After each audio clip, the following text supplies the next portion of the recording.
Ayan po mga kabida, isang magandang oras po sa lahat. Welcome po sa aking channel. Eto po, booking na booking po mga kabida, no? Ito hong pagsampa po ng impeachment complaint laban ho kay Pangulong Ferdinand Bongbong Marcos mga kabida. Diyan po sa House of Representatives po, ano? Kahapon. Okay? Kung maalala po ninyo, meron pong nagsampa po ng impeachment complaint, pinakaunang impeachment complaint ngayong taon laban ho sa presidente po ng Pilipinas, ano? At ang nagsampa po dito mga kabida, wala hong iba. Ito hong si Attorney Andre De Jesus na sinasabi hong abogado daw ano, ni First Lady Lisa Marcos mga kabida. Okay? Ito po ang ibinuking po mga kabida ano po, ni Congressman Egay Erice no, ng Caloocan City po. Ano? Mga kabida. Kaya tila scripted ata, no? Ito hong pagsampa po ng impeachment complaint against the president, ano po? Okay? Ito din yung paniwala po mga kabida, no? Ni Davao City 1st District Representative Paulo Pulong Duterte, mga kabida, para lang daw i-divert yung totoong issue, ano? Ito hong issue po ng flood control projects, mga kabida. Alright? Eto, babasahin ko lang po ito hong article ng ang balita ngayon, ano?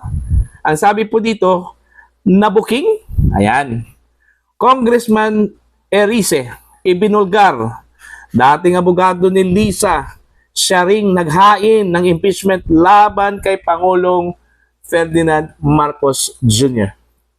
Ibinulgar ni House Senior Deputy Minority Leader at Caloocan City Representative Edgar Erice na ang abogadong naghain ng impeachment complaint laban kay Pangulong Ferdinand Bongbong Marcos Jr.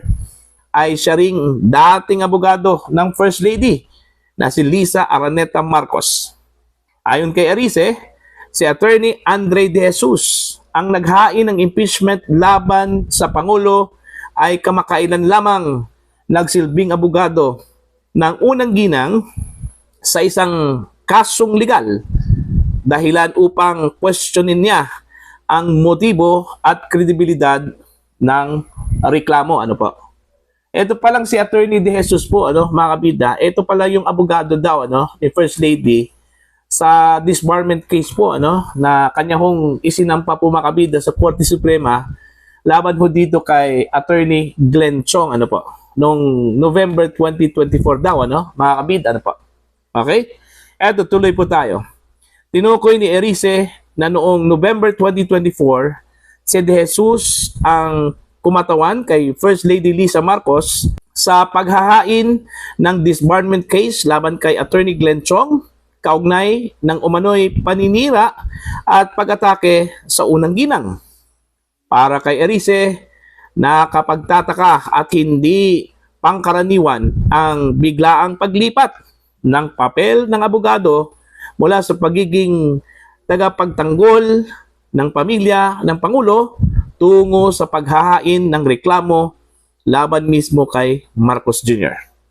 Naniniwala rin ang mambabatas na ang impeachment complaint ay madaling mababasura dahil umano sa kakulangan nito sa legal na bigat. It lacks form and substance ayon kay Erice. Dagdag pa niya, ang ganitong mga detalye ay mahalagang malaman ng publiko upang maunawaan ang konteksto at pinanggagalingan ng impeachment complaint laban sa Pangulo. So yon, abogado pala mga kabida ni First Lady Lisa Marcos ito hong naghain po ng impeachment complaint, ano? Pinakaunang impeachment complaint po, ano?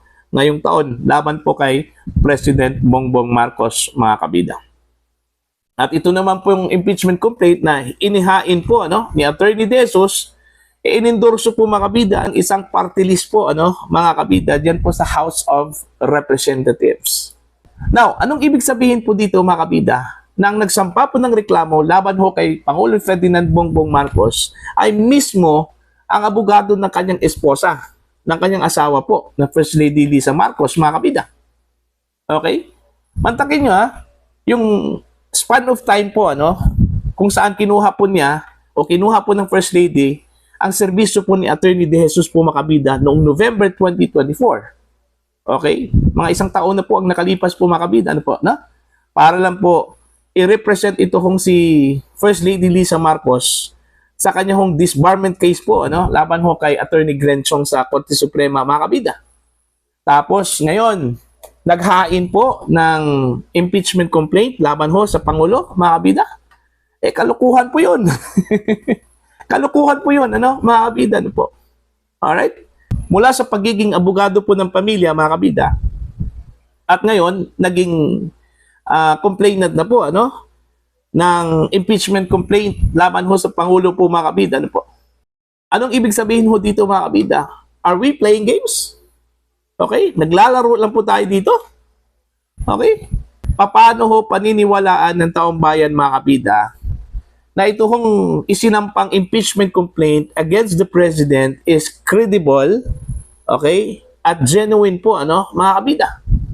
Okay lang sana yun kung ibang tao po, okay, ibang personalidad po ang naghain po dito, ano, mga kabida. Hindi abogado ng esposa o asawa po ng presidente po ng Pilipinas.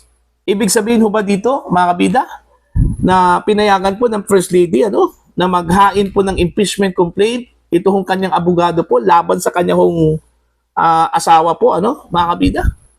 Kaya marami hong naniniwala po, mga kabida, na ito po ay scripted. Kagaya na lang po nitong si Congressman Pulong Duterte po ng Davao City, ano, mga kabida. Scripted daw ito, ano, para daw mabaling yung attention po ng publiko, mga kabida, mula sa totoong issue po ng bayan. Ito hong investigasyon ho ng corruption sa flood control projects, ano, mga kabida. Alright?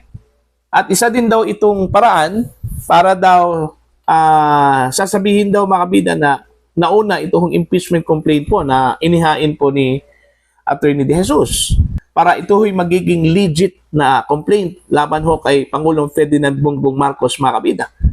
Para pagdating ho ng panahon, since ito daw ay lack of form and substance according to Congressman Egay Erice, madali lang po itong i-dispatcha po, ano, mga kabida. Ibasura itong impeachment complaint laban po kay Pangulong Ferdinand Bongbong Marcos.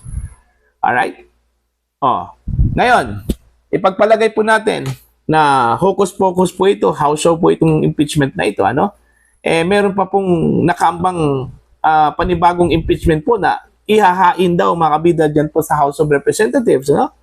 Ito po yung impeachment complaint na plano hong ifa-file po, mga kabida, ng Makabayan Block. At sana yung pagiging adverse po ng Makabayan Block against po sa administrasyong ito, totoo na po ito. Hindi po ito scripted lang po, mga kabida, no? Okay? Kasi po, nag-aalangan din ako dito, mga kabida, kasi bigla hong kumambyo itong Makabayan Block, okay, laban po sa administrasyong Marcos po, mga kabida, ano po, na wala naman pong sapat na dahilan po para kumambyo po sila, kasi bago lang po, kaalyado po nila yung Marcos administration po, ano, mga kabida, itong Makabayan Block. At katunayan nga, nung kasagsagan po, mga kabida, ng mga kilos protesta, no, okay, patungkol ho sa issue po ng flood control projects controversy po, ano, mga kabida. Isa po ang Makabayan Block sa mga grupo po na umayaw doon ho sa panawagang Marcos resign, mga kabida. Isa po sila sa mga grupong tumanggi na manawagan po na pagbibitiwan po ang Pangulo po ng Pilipinas. Alright?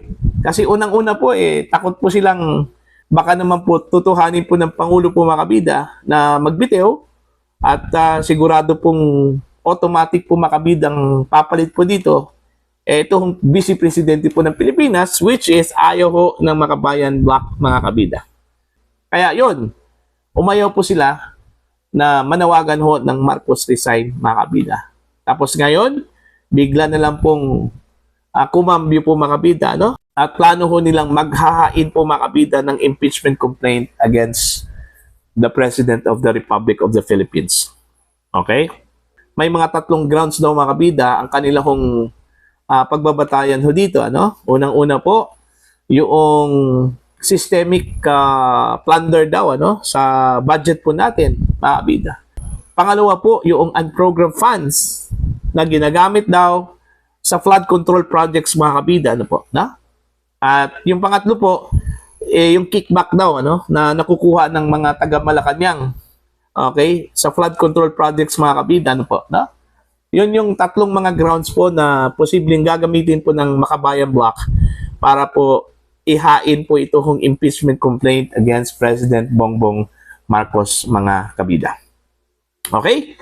So, titingnan natin yon kung talagang seryoso po itong mga nagsampa po ng impeachment complaint, mga kabida, against the President, kagaya ng sinabi ko po kanina, itong unang isinampang impeachment complaint, medyo meron hong nagdududa ho dito, kasi po, asiwa po, mga kabida, yung timing po ng pag-file po ng complaint at yung personalidad po na nag-file po ng complaint.